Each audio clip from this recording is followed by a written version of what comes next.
This is KRQE News 13 with Dick Niffing and Diane Anderson. Secrets are coming to the surface. The hidden Jewish heritage of who knows how many Hispanics is coming to light now through DNA and genetic testing.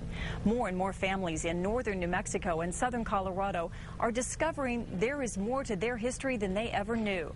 For some, the news comes with the realization they carry an increased potential for deadly disease. Here's News 13's Tim Maestas. A short hike up a small mountain west of Los Lunas.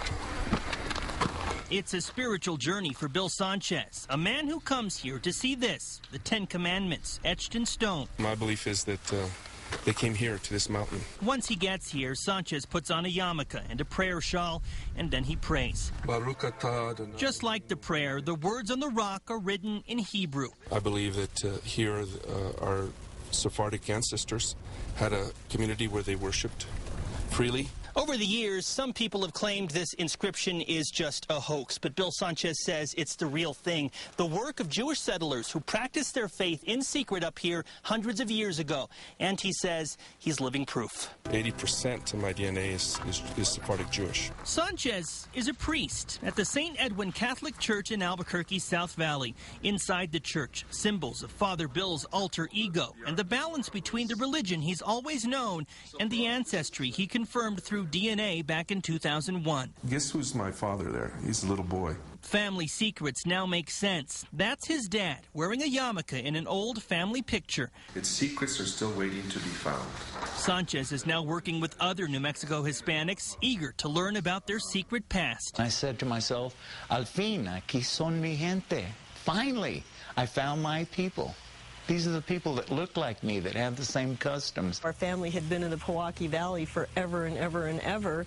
We thought that we were just the descendants of Spaniards that came into New Mexico. Research is showing Sephardic Jews held on to their religion in secret after leaving Spain and Portugal during the Spanish Inquisition, which eventually followed them to the New World.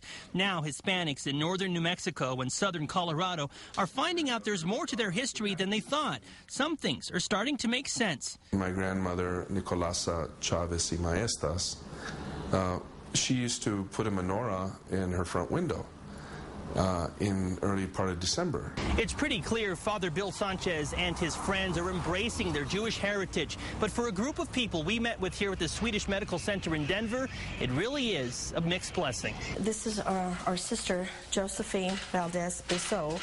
Jody, she did have the mutation, the cancer gene. Family members of Therese Martinez are learning they have a genetic defect that makes them especially vulnerable to certain types of cancer. A small piece of DNA is missing from that gene, and it renders the gene useless. It's not going to perform the way it's supposed to. We do bring up the fact that this is a mutation that is relatively common in Jewish ancestry. Geneticist Kelly Toff says the mutation increases the risk of ovarian cancer in women up to 60% and breast cancer by as much as 85%.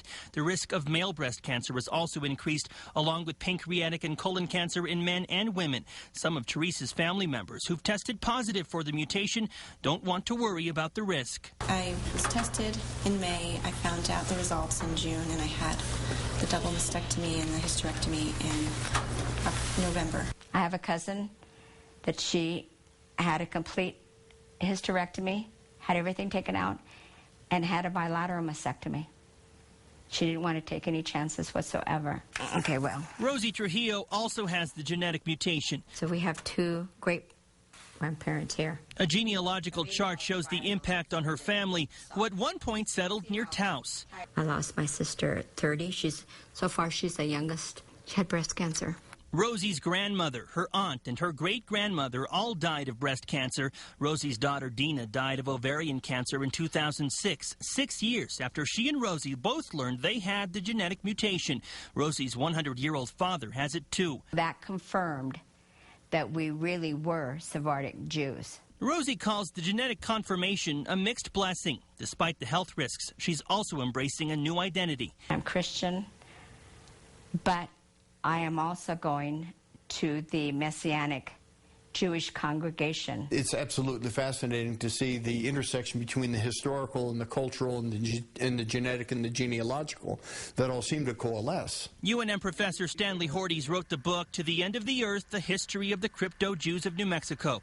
He says further study is opening new doors and answering more questions. We have the opportunity to save some lives here, and that to me is the most exciting part of this whole research. Some say it's kind of sad it's taken so long. There most definitely is a feeling that something was taken from us. Still, Bernadette Martinez says it's an exciting time. She confirmed her Jewish heritage through DNA testing 3 years ago. We have been hidden for almost 500 years, and that is exciting to me, that that there is a God who so cared about us that he took us, hid us, protected us, and now he's saying, but this is who you are. Tim Maestas, KRQE News 13. Fascinating. We have much more about this story on our website, krqe.com. There you will find the complete, raw, unedited interviews with some of the people that you just met. And you can also read more about DNA and genetic testing to learn more about your family history. What a great job Tim Maestas did with that story. That was just riveting to watch. Very cool stuff, no question.